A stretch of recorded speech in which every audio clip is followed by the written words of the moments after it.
জাহান্নাম বড় ভয়ানক। কোরআনুল কারীমের মধ্যে আল্লাহ বলছেন ইয়াউমা তুকাল্লাবু ওয়ুজুহুহুমুন নার। আল্লাহ বলছে বান্দা মনে রেখো বান্দা, দুনিয়ার মধ্যে উত্তপ্ত কড়াইয়ের তেলে মাছ যেভাবে এই পিঠ ওই পিঠ চাপ দিয়া দিয়া ভাজি করে, খোদার কসম আল্লাহ বলছে নাফরমান বান্দা জাহান্নামের আগুনে তোর চেহারা তোর শরীর এইভাবে উলট পালট করে পোড়ানো হবে। এই ঘর তো জাহান্নামের টুকরা। যার ছেলে নামাজ পড়ে না, মেয়ে নামাজ পড়ে না, যার ঘরের কেউ খোদার 365 দিনে ফজরের নামাজ পড়ে না, যে ঘরে ঘুমায় 6 জন সকালে উঠে না একজনও, যে ঘরে ঘুমায় 6 জন আল্লাহর কোরআন পড়তে পারে না একজনও, এই জীবন শান্তি আসবে না, আসবে না রে বাপ। এই হেন্দিয়া ধরলে হেন্দিয়া ছিঁড়া যাবে, হেন্দিয়া ধরলে হেন্দিয়া ছিঁড়া যাবে। রাস্তার এই সাইডে ডালাই হয়, এই সাইডে ডালাই উঠতে যায়। আমাদের জনজীবন, আমাদের ব্যক্তি জীবন, পারিবারিক জীবন, সুখের সব আয়োজন সুন্দর স্বস্তিময় নিরাপদ করতে হলে আল্লাহ তাআলা বলছে বান্দা গুনাহ ছাড়তে হবে,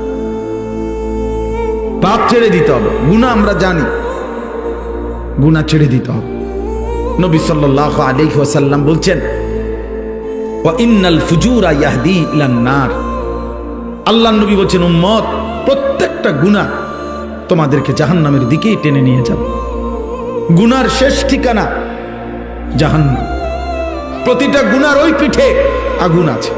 প্রতিটা মিথ্যা, চুরি, ডাকাতি, জিনা, ব্যভিচার, মদ, জুয়া, নাচ, গান, হারাম যত আয়োজন, খোদার কসম ওই আয়োজনের সৌন্দর্য না, ওই আয়োজনের মধ্যে আগুন জ্বলে। এজন্য বেহায়া নর্তকীর হাসির মধ্যে হাসি নয়, ওটা আগুন জ্বলে। বেপর্দা নারীর শরীরে আপনার সাজসজ্জা নয়, বরং আগুন জ্বলে, আগুন, আগুন জ্বলে। সুদের টাকায় আগুন জ্বলে, ঘুষের টাকায় আগুন জ্বলে, কিস্তির টাকায় আগুন জ্বলে, 2 নম্বরই টাকায় আগুন জ্বলে, আগুন জ্বলে। সুখ আসবে না, স্বস্তি আসবে না, নিরাপত্তা আসবে না, নিরাপত্তা আসবে না। গুনাহ ছেড়ে দিতে হবে, আমিও আপনিও, সবাই সবাই। ওয়াদারু যাহিরাল ইসমি ওয়া বাতিনা। আল্লাহ বলছে বান্দা প্রকাশ্য গুনাহ ছেড়ে দাও, গোপন গুনাহ ছেড়ে দাও। আল্লাহ বলছেন ওয়ালা তাকরাবুল ফাওয়াহিশা মা যাহারা মিনহা ওয়া মা বাতান। আল্লাহ বলছে বান্দা প্রকাশ্য ব্যভিচার অশ্লীলতার কাছেও যেও না, গোপন অশ্লীলতার কাছেও যেও না। কোরআনে আল্লাহ বারবার বলছে গুনাহ ছেড়ে দাও। আমি এই হাদিস পড়ছি, নবীজি বলছেন ইত্তাকিল মাহারিম তাকুন আবাদান নাস। আমার উম্মত গুনাহ ছেড়ে দাও, হারাম ছেড়ে দাও, তুমি হবে সর্বশ্রেষ্ঠ ইবাদতওয়ালা, আল্লাহওয়ালা। এক মুমিনের প্রথম ডিউটি কি? গুনাহ বর্জন। দ্বিতীয় ডিউটি আদেশ পালন। প্রথম কাজ একজন মুসলমান মুমিনের প্রথম কাজ হলো গুনাহ বর্জন, দ্বিতীয় কাজ আদেশ পালন। এজন্য হাদিসের মধ্যে আছে নবী সাল্লাল্লাহু আলাইহি সাল্লাম বলেন আমি কিছু বললে আদেশ তোমরা তোমাদের সাধ্য দিয়ে তা পালন করো, কিন্তু কিছু নিষেধ করলে তা শতভাগ বর্জন করো। মিথ্যা বলবা না একজনও, চুরি, জিনা, ব্যভিচার, হারাম উপার্জন করবা না একজনও, ইবাদত করবা সাধ্য মতো। কেউ দিবে 10 টাকা, কেউ দিবে 10,000 টাকা সাধ্য মতো। কেউ পড়বে 2 রাকাত নফল, কেউ পড়বে 10 রাকাত নফল সাধ্য মতো। কেউ রাখবে 2টা নফল রোজা, কেউ রাখবে 20টা নফল রোজা। সাধ্য মতো করো, সাধ্য মতো, সাধ্য মতো। কেউ পড়বে 3 বার সুবহান রাব্বিয়াল আযীম, কারো সময় আছে কেউ 7 বার পড়ুক, কেউ 9 বার পড়ুক, কেউ 11 বার পড়ুক। তোর রাত লম্বা সেজদা দাও সাধ্য মতো। মানে আদেশ পালন করো সাধ্য মতো, কিন্তু নিষেধ বর্জন করো পুরা মতো, পুরা মতো, পুরা সাধ্য মতো না।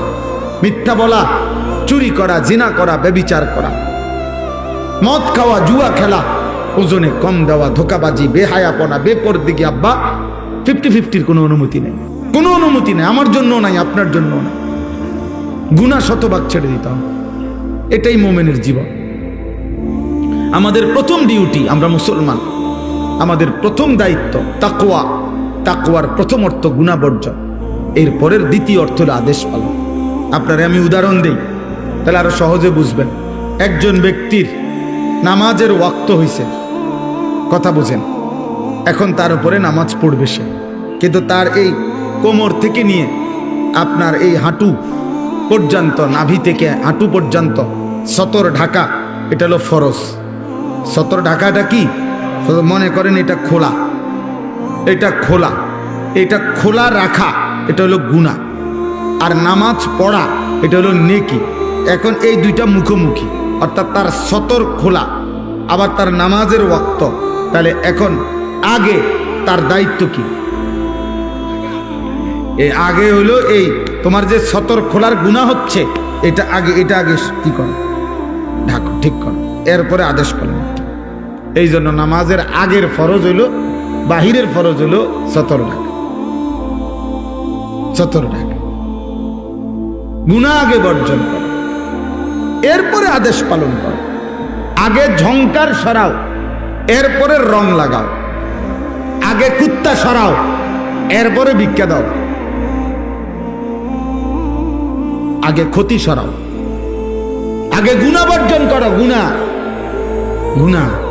চাচারা, বাবারা, আপনাদেরকেও বলি, এই চাচা, আমার বাপ, আপনারা যারা যাও কিছু কম বেশি নেক আমল করেন, সাথে বিড়ি খাইয়া কিন্তু সমান করে লান। সাথে টেলিভিশনে নর্তকী দেখলে সমানও থাকে না। কারণ মনে রাখবেন, গুনার মধ্যে কোনো আপনার ভুল নাই, কিন্তু আপনার ইবাদত আমলের মধ্যে ভুল আছে। 1 ঘন্টা যে নর্তকী দেখছেন, এটা পিওর গুনাহ, এখানের মধ্যে কোনো ঝামেলা নাই। কারণ আপনি কোনো বেডি দেখতেন গিয়া বেডই দেখছেন না, বেডিতেই দেখছেন। কিন্তু আপনি যেই নামাজ পড়ছেন, নামাজের রুকু, সেজদা, সূরা, কেরাত, আত্তাহিয়াতু, দুরূদ শরীফ, সব কিছুর মধ্যে ত্রুটি আছে। এটি সবটির মধ্যে লাল কালি দিয়া কাটলে ফেরেশতা আমনের এটার পুরাটার ওজন 10 কেজি না দূরে থাক 100 গ্রাম হইতো। তাহলে আপনার নেকির ওজন আসবে না 100 গ্রাম, কিন্তু আপনার গুনাহ পুরো 100। আপনি যে সুদের টাকা নিছেন 2000 বা 20,000, একটা টাকা সুদখোর কম নেয় নাই। একটা টাকা দেখছে সিরা, এটা বদলায় লইছে। একটা টাকা দেখছে কষ্টে বলা, এটাও বদলায় লইছে। তাইলে আপনি গুনার মধ্যে কোনো ভেজাল নাই, গুনাহ করছেন পিওর, কিন্তু আমল তো করেন নাই পিওর। তাহলে সমান সমান, সমান সমান হতো না। তাইলে কি মুশকিল? বলেন কি মুশকিল হবে? গুনাহ জাহান্নামে নিয়ে যায়, গুনাহ জাহান্নামে নিয়ে যায়, পাপ জাহান্নামে নিয়ে যাবে। আব্বা, জাহান্নাম বড় ভয়ানক। খামখেয়ালি মনে করেন না এটারে। আবারও বলছি, একটা আমল, দুইটা আমল দিয়ে, কিছু দান সাদাকা দিয়ে আপনি আখিরাতের এত লম্বা মঞ্জিল পার হওয়ার জন্য যথেষ্ট মনে করেন। আমি অনুরোধ করলাম, আমি অনুরোধ করলাম, জাহান্নাম বড় ভয়ানক। কোরআনুল কারীমের মধ্যে আল্লাহ বলছেন, ইয়াউমা তুকাল্লাবু ওয়ুজুহুহুমুন নার। আল্লাহ বলছে, বান্দা মনে রেখো, বান্দা, দুনিয়ার মধ্যে উত্তপ্ত কড়াইয়ের তেলে মাছ যেভাবে এই পিঠ ওই পিঠ চাপ দিয়া দিয়া ভাজি করে, খোদার কসম, আল্লাহ বলছে, নাফরমান বান্দা, জাহান্নামের আগুনে তোর চেহারা, তোর শরীর এইভাবে উলট পালট করে পোড়ানো হবে। ইয়াউমা তুকাল্লাবু ওয়ুজুহুহুমুন নার। দুনিয়া কোনোভাবে চলেই যায় আব্বা, সুখে দুঃখে, কোনো না কোনো ভাবে বাদ দুগা খাইলে পার হয়ে যায়। আলুর ভর্তা ডাল দিয়া ভাত খাইলেও পেট ভরে যায়, 10 আইটেমের তরকারি দিয়েও ভাত খাইতে বসলে কিছুক্ষণ পরে পেট ভরে যায়, কিন্তু আখিরাত পার হবে না। ইন্নাল মুজরিমিনা ফি আযাবি জাহান্নাম খালিদুন। আল্লাহ বলেন, পাপী নাফরমান জাহান্নামের আযাবে থাকবে অনন্তকাল। লা ইউফাত্তারু আনহুম ওয়া হুম ফীহি মুবলিসুন। আল্লাহ বলে, জাহান্নামীকে জাহান্নামের আগুন 1 সেকেন্ডের জন্য বিরতি দিবে না। ওয়া হুম ফীহি মুবলিসুন। জাহান্নামের আগুনে জাহান্নামী চির বিমর্ষ মলিন চেহারা নিয়েই পড়ে থাকবে। লক্ষ কোটি বছরে কোনোদিন জাহান্নামের মুখে হাসি ফুটবে না। আল্লাহ বলেন, তালফাহু ওয়ুজুহাহুমুন নার ওয়া হুম ফীহা কালিহুন। আল্লাহ বলে, বান্দা, জাহান্নামের আগুনে তোমার চেহারা পোড়ানো হবে। একটা পর্যায়ে চেহারাটা বিভৎস কালো, নিকৃষ্ট, কুৎসিত হয়ে যাবে, কুৎসিত হয়ে যাবে। আল্লাহ বলে, জাহান্নামী বারবার বারবার জাহান্নাম থেকে বের হতে চাইবে, রব্বানা আখরিজনা ফিহা, আল্লাহ জাহান্নাম থেকে আমারে বের করেন না রে মাওলা, বের করেন, বের করেন, আমি আর পারছি না মাওলা, এই আগুন আমি আর সইতে পারছি না রে মাওলা। আল্লাহ বলবেন ক্বালা খসাউ ফিহা ওয়ালা তুকাল্লিমুন, আল্লাহ বলবেন আহান নাফরমান জাহান্নামেই পড়ে থাক, আর কোনোদিন কোনো কথা বলবি না, কোনো আবদার কোনো অনুরোধ আমি আল্লাহ শুনবো না। আল্লাহ বলছেন কোরআনে ওয়ালাউ তারা ইদিল মুজরিমুনা নাকিসু রুউসিহিম ইনদা রাব্বিহিম রব্বানা আবসারনা ওয়া সামি'না ফারজি'না না'মাল সালিহান ইন্না মুকিনুন। আল্লাহ বলে বন্ধু সেদিন আখিরাতে হাসরের ময়দানে আপনি বন্ধু চোখে দেখবেন নাফরমান পাপী আমি আল্লাহর সামনে মাথাটা নুয়ে লজ্জায় অপমানে বেইজ্জতিতে মাথা নুয়েই আমার সামনে দাঁড়িয়ে থাকবে আর বলবে আল্লাহ যাবি হাসরের ময়দানের সব কিছু নিজ চোখে দেখলাম, নিজ কানে শুনলাম, সব আমি বিশ্বাস করলাম, ফারজি'না না'মাল সালিহান, আল্লাহ আজকে আখিরাত আর হাসরের ময়দান থেকে একবারের জন্য আমারে আবার দুনিয়ায় পাঠান, এবার গেলে আমি নেক আমল করব। আল্লাহ বলবেন না না, ওয়ালাউ শি'না লাআতাইনা কুল্লা নাফসিন হুদাহা, বান্দা আমি তো চাইলে দুনিয়াতেই বাধ্য করে জবরদস্তি করে আমি তো নামাজ পড়াইতে পারতাম, আমার বন্দিগি করাইতে পারতাম, এই মানুষগুলোকে আমি আল্লাহ সেজদা দেওয়াইতে সম্ভব, আমি চাইলে পারতাম, কিন্তু আমি চেয়েছিলাম মহব্বত করে আমার কথা মেনে, আমার রসুল আমার নবীর কথা শুনে, আমার আলেমদের কথা শুনে, আমার কোরআনের কথা বিশ্বাস করে তুমি সেজদা দিবা, আমার গোলামি করবা, আমি চাইছিলাম আজ আখিরাতে আমি নিজ হাতে জান্নাত তুলে দেব, কিন্তু তুমি তো নিলা না বান্দা। ওয়ালাকিন হাক্কাল কওলু মিন্নী লাআমলা আন্না জাহান্নামা মিনাল জিন্নাতি ওয়ান নাসি আজমাইন, আল্লাহ বলে আজকে চূড়ান্ত ফয়সালা নাফরমান, আজ আমি তোর মতো নাফরমান জিন আর মানুষ দিয়ে আমার জাহান্নাম পূর্ণ করব, জাহান্নাম পূর্ণ করব, আমি ছাড়বো না, আমি মাফ করব না,